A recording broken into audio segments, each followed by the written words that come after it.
Pendant des années, on a entretenu une idée très rassurante, celle selon laquelle l'amour serait toujours possible, quel que soit l'âge, comme si le temps n'avait aucune prise sur notre manière d'aimer. Cette idée n'est pas totalement fausse, mais elle est profondément incomplète. Ce que l'on oublie souvent, c'est que notre façon d'entrer en relation dépend directement de notre histoire biologique, émotionnelle et relationnelle, et qu'à partir d'un certain âge, ces dimensions ne fonctionnent plus comme avant. Ce décalage entre le discours social et la réalité psychique crée beaucoup de souffrance car il pousse des personnes à s'engager dans des relations en pensant revivre quelque chose qui en réalité ne peut plus se déployer de la même manière. Lorsqu'on arrive autour de la quarantaine ou au-delà, on ne vient plus dans une relation avec un esprit vierge. On arrive avec un système nerveux qui a appris, parfois durement, comment se protéger, comment éviter la douleur, comment maintenir un équilibre interne. Ce n'est pas une question de pessimisme ou de fermeture affective, c'est une question d'adaptation. Le cerveau humain est façonné par l'expérience, et au fil des années, il privilégie de plus en plus la sécurité plutôt que la nouveauté. Cela change profondément la manière dont on vit la proximité, l'intimité et le compromis. Beaucoup de personnes me disent être surprises par leur propre réaction lorsqu'elles entament une nouvelle relation à cet âge. Sur le plan conscient, tout semble aller bien, l'autre est intéressant, la relation paraît stable, les intentions sont sincères. Pourtant, dans le corps et dans l'esprit, quelque chose se tend. Apparaissent alors des signes que l'on ne relie pas immédiatement à la relation, un sommeil plus léger, une irritabilité inhabituelle, une fatigue persistante, parfois même une anxiété diffuse. Ces signaux ne sont pas des caprices. Ils traduisent une difficulté d'adaptation profonde. Avec les années, notre cerveau a consolidé des circuits très stables. Il a appris des rythmes, des habitudes, des façons précises de se réguler émotionnellement. Lorsque ces équilibres sont bousculés, même par quelque chose que l'on désire, le système nerveux peut réagir comme face à une menace. Ce mécanisme est ancien, presque archaïque, ce qui perturbe un équilibre établi est perçu comme potentiellement dangereux. À cet âge, aimer ne signifie plus seulement s'ouvrir, cela signifie aussi renoncer à certaines sécurités intérieures. Et ce renoncement, à un moment donné, c'est là que naît l'un des grands malentendus des relations tardives. On croit encore que la bonne volonté, l'affection ou la patience suffiront à dépasser toutes les différences. Cette croyance fonctionne mieux quand le cerveau est encore très malléable. Plus tard, elle peut devenir une source de tension permanente. Non pas parce que l'amour manque, mais parce que les capacités d'adaptation ont changé. Ignorer cette réalité conduit souvent à une lutte silencieuse. Une partie de soi veut la relation, tandis qu'une autre cherche désespérément à préserver son équilibre interne. À ce stade de la vie, il est essentiel de comprendre que notre monde émotionnel ne se construit plus, il est déjà construit. Avec les années, chacun développe ce que l'on peut appeler des schémas émotionnels profonds. Ce sont des façons automatiques de ressentir, d'interpréter et de réagir aux situations relationnelles. Ils ne relèvent pas de la volonté consciente. Ils sont le résultat d'années d'expérience, de liens, de ruptures, de blessures, parfois anciennes, parfois oubliées, mais toujours actives. Lorsque deux personnes se rencontrent plus tardivement, elles ne mettent pas seulement en commun leurs goûts, leurs projets ou leurs valeurs. Elles mettent en contact deux systèmes de régulation émotionnelle déjà très organisés. Et c'est souvent là que les difficultés apparaissent, non pas dans les grands désaccords visibles, mais dans les micro-ajustements du quotidien, la manière de gérer le stress, le besoin de solitude ou de contact, le rapport au silence, à la parole à l'imprévu. Ces éléments, eux aussi, semblent secondaires, mais ils déterminent en réalité la qualité de la relation. Prenons un exemple simple. Certaines personnes ont appris, au fil des années, que le calme intérieur passe par le retrait, la solitude, un environnement prévisible. Leur système nerveux se régule dans le silence et la stabilité. D'autres, au contraire, se calment par l'échange, le mouvement, la stimulation relationnelle. Elles ont besoin de parler, de partager, de verbaliser pour retrouver un équilibre. Lorsque ces deux modes de fonctionnement se rencontrent, chacun cherche naturellement à se réguler, mais en le faisant, il déséquilibre l'autre. Ce n'est ni de la mauvaise volonté, ni un manque d'amour, c'est une incompatibilité de rythmes internes. À cet âge, tenter de modifier en profondeur ces mécanismes peut être extrêmement coûteux sur le plan psychique. Le cerveau n'aime pas être contraint à fonctionner à l'inverse de ce qu'il a appris pendant des décennies. Forcer un système de régulation émotionnelle à changer durablement peut conduire à une sensation de perte d'identité. Certaines personnes décrivent cela très clairement. Elles disent ne plus se reconnaître, avoir l'impression de jouer un rôle, de se trahir pour maintenir la relation. Ce malaise n'est pas anodin. Il indique que l'adaptation demandée dépasse ce que le psychisme peut supporter sans se fragiliser. C'est souvent à ce moment-là qu'apparaît une illusion très répandue, celle du temps à rattraper. L'idée que parce que les années passent, il faudrait absolument être en couple, ne pas rester seul. Ne pas perdre ce qu'on imagine être les dernières opportunités affectives. Cette pression temporelle altère profondément le discernement, elle pousse à minimiser les signaux d'alerte, à rationaliser l'inconfort, à accepter des compromis qui, dans la vie, auraient semblé inacceptables. Le temps n'est alors plus vécu comme une ressource de qualité, mais comme une menace. Lorsque cette peur du temps s'installe, elle modifie profondément la manière dont on évalue une relation. On ne se demande plus si cette relation nous nourrit réellement, mais si elle permet d'éviter une forme de vide. À ce moment-là, le lien n'est plus fondé sur une rencontre authentique, mais sur une fonction de protection. Ce déplacement est très subtil, et pourtant, il change tout. Car une relation construite pour calmer une peur finit presque toujours par en créer de nouvelles. Beaucoup de personnes confondent alors la présence avec la connexion. Être accompagné donne l'illusion d'un lien. Mais la véritable connexion repose sur une compatibilité profonde des fonctionnements émotionnels. Quand cette compatibilité est absente, la relation demande un effort constant. On tolère ce qui dérange, on s'habitue à l'inconfort, on se convainc que toutes les relations sont difficiles. Mais à cet âge, le corps et le psychisme disposent plus de la même capacité de récupération qu'auparavant. Ce qui était supportable autrefois devient épuisant. Une relation qui génère un stress chronique finit par imprégner toute l'existence. Elle altère le sommeil, fragilise la concentration, réduit l'élan vital. Progressivement, la personne se replie, abandonne des activités qui lui faisaient du bien, s'éloigne parfois de ses relations amicales. Le monde se rétrécit autour du couple et de ses tensions. Ce processus est souvent lent, presque invisible, mais ses effets sont profonds. Le système nerveux, exposé durablement à un climat relationnel instable, reste en état d'alerte. À long terme, cela use des ressources psychiques et physiques. Il faut aussi comprendre qu'à cet âge, se remettre d'une relation délétère est plus difficile. Les capacités de résilience existent toujours, mais elles sont moins spontanées. Le réseau de soutien peut être plus restreint. L'énergie disponible pour reconstruire une vie affective plus limitée. C'est pour cette raison que les choix relationnels tardifs ont un impact disproportionné. Ils engagent non seulement le présent, mais aussi la qualité des années à venir. Une relation inadéquate ne fait pas que voler du temps.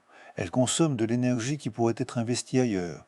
Un autre piège fréquent consiste à croire que l'expérience accumulée garantit une meilleure maturité relationnelle. En réalité, sans travail conscient sur soi, les anciens schémas ont tendance à se renforcer avec l'âge. Sous l'effet de l'attachement et du stress affectif, le cerveau active des automatismes anciens, ceux qui avaient tendance à contrôler deviennent plus contrôlants, ceux qui craignaient l'abandon deviennent plus dépendants, ceux qui évitaient l'intimité la fuient davantage encore. Il ne s'agit pas d'un échec personnel, mais d'un fonctionnement prévisible du psychisme lorsque les blessures n'ont pas été élaborées. On entend souvent des personnes dire qu'elles ne comprennent pas pourquoi les mêmes scénarios se répètent malgré les années et les apprentissages. La raison est simple, comprendre intellectuellement ne suffit pas à transformer les mécanismes émotionnels profonds. Ces mécanismes ne changent que lorsqu'ils sont reconnus, travaillés et progressivement réorganisés. Sans cela, la relation devient une répétition amplifiée du passé et non une nouvelle étape. Il y a un autre élément souvent sous-estimé dans les relations après la quarantaine, et pourtant il joue un rôle central, des transformations biologiques. Avec le temps, les équilibres hormonaux évoluent. Et ces changements influencent directement la régulation émotionnelle, la tolérance au stress et la capacité d'adaptation. Cela ne signifie pas que l'on devient incapable d'aimer, mais que l'on devient plus sensible à ce qui perturbe l'équilibre interne. Des comportements autrefois anodins peuvent devenir envahissants, et des tensions mineures peuvent prendre une ampleur disproportionnée chez certaines personnes. La fatigue émotionnelle s'installe plus rapidement, la patience diminue, la capacité à absorber les conflits aussi. Ce qui change surtout, c'est le seuil de tolérance. Le système nerveux devient plus exigeant en matière de stabilité. Cela explique pourquoi des couples qui auraient pu fonctionner à une autre période de la vie se heurtent plus tard à des incompatibilités difficiles à dépasser. Il ne s'agit pas d'une régression, mais d'une adaptation à une nouvelle réalité biologique et psychique. Former une nouvelle relation à ce moment de la vie demande donc un effort d'ajustement particulièrement intense. Il faut apprendre à connaître l'autre tout en gérant une capacité d'adaptation réduite.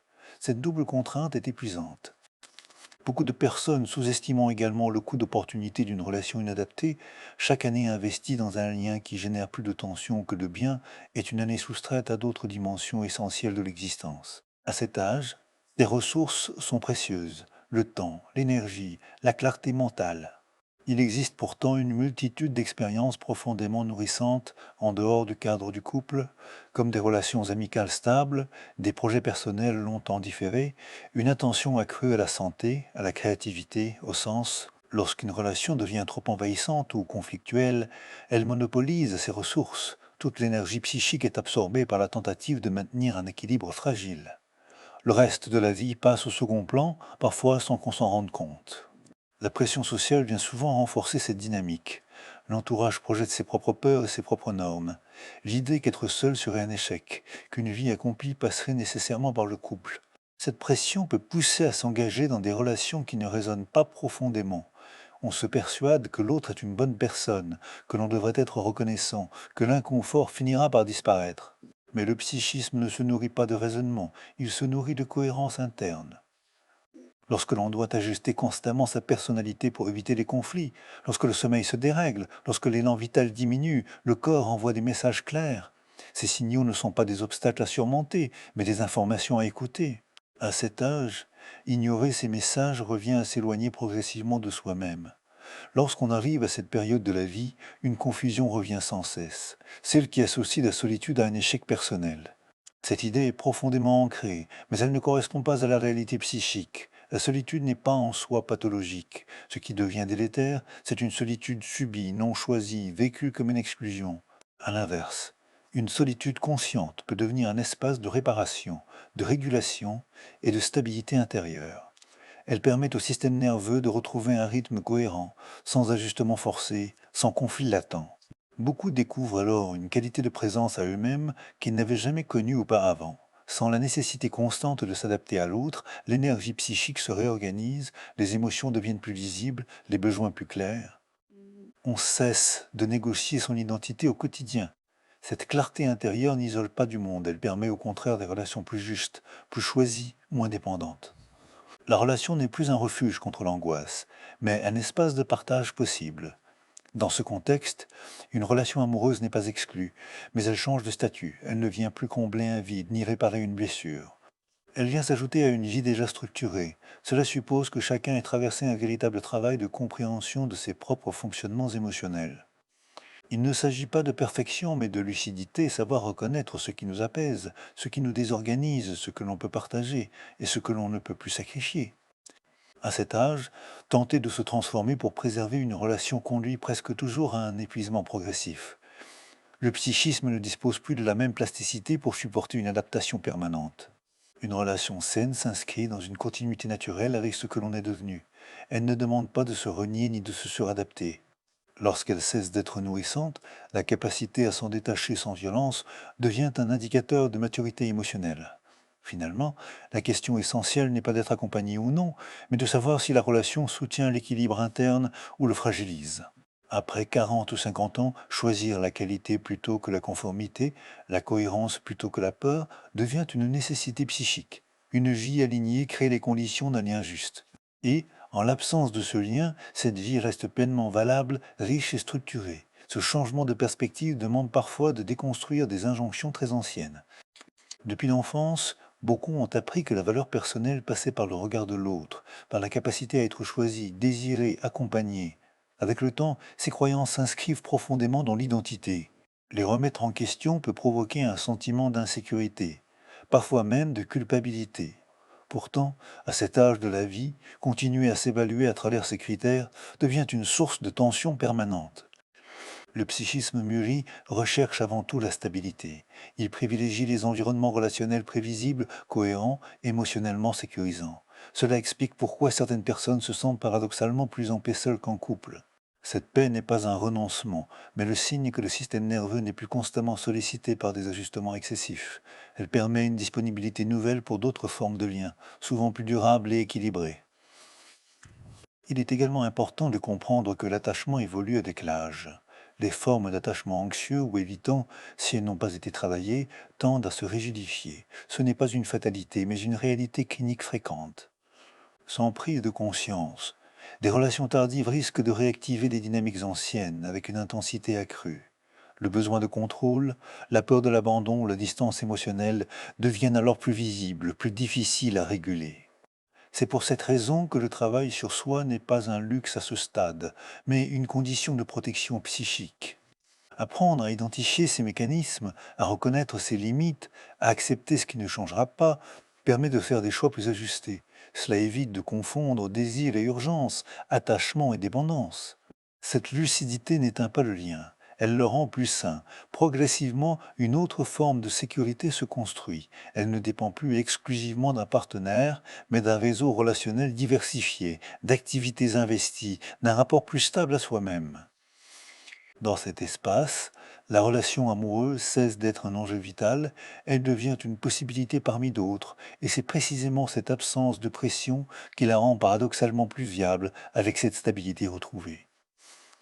Une transformation discrète mais profonde s'opère dans la manière d'entrer en relation. On ne cherche plus quelqu'un pour combler une absence, mais pour partager un espace déjà habité. Cela modifie radicalement la dynamique du lien. Les attentes deviennent plus réalistes, les projections moins envahissantes. Chacun arrive avec son histoire, ses limites, ses ressources, sans demander à l'autre de réparer ce qui n'a pas été résolu auparavant.